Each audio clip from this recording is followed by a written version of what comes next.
নমস্কার বন্ধুরা, হাতে জাদু চ্যানেলে আপনাদের সবাইকে স্বাগত জানাই। আমি পুষ্পিতা। আজকে রান্না হবে চিংড়ি মাছ দিয়ে কচু শাক। আপনারা শেষ পর্যন্ত ভিডিওটি দেখতে থাকুন। বাবা এখন কচু শাক কাটতে গেছে।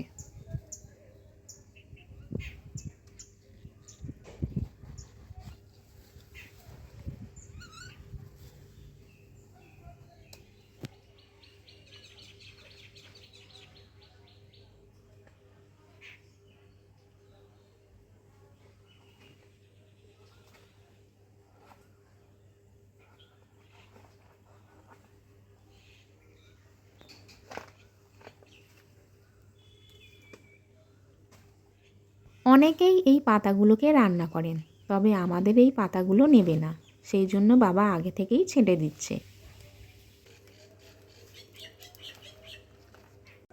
বাবার কাজ শেষ, এবার মা বসছে এগুলোকে কাটতে।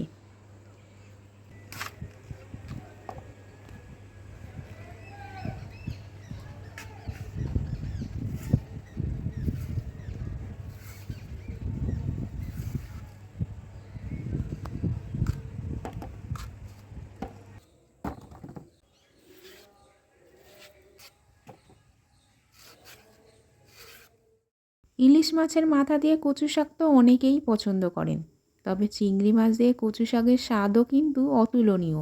বলতে বলতে মায়ের কচু শাকগুলো প্রায় সবই কাটা হয়ে এসছে।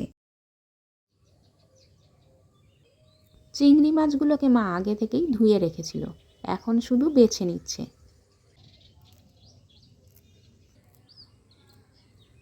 চিংড়িগুলোর পেটে দেখুন ডিম ভর্তি।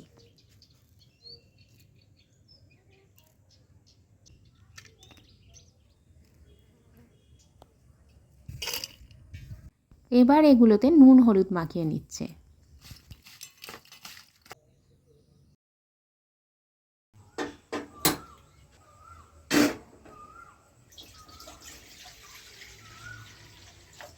কড়াইতে অল্প সামান্য জল দিয়ে কচু শাকগুলোকে প্রথমে একটু সেদ্ধ করে নিচ্ছে।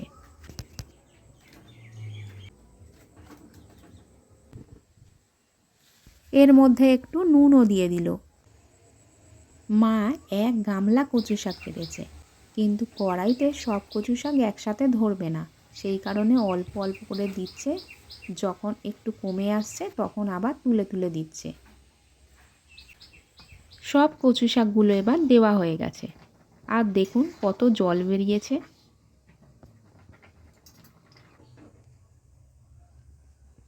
এবার মা এটাকে একটা ঝুড়ির মধ্যে ঢেলে দিচ্ছে।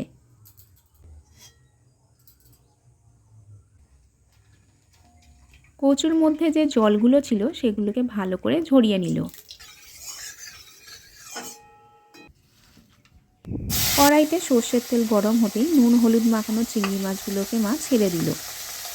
চিংড়ি মাছগুলোকে হালকা করেই ভেজে নিতে হবে, খুব বেশি ভাজা যাবে না, কারণ বেশি ভাজলে শক্ত হয়ে যেতে পারে। আপনারা যদি নিরামিষ কচু শাক রান্না করতে চান তাহলে চিংড়ি মাছের পরিবর্তে ছোলা ব্যবহার করতে পারেন।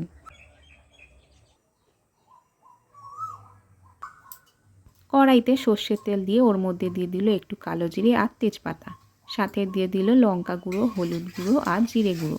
তারপর মশলাটাকে ভালো করে ভেজে নিল।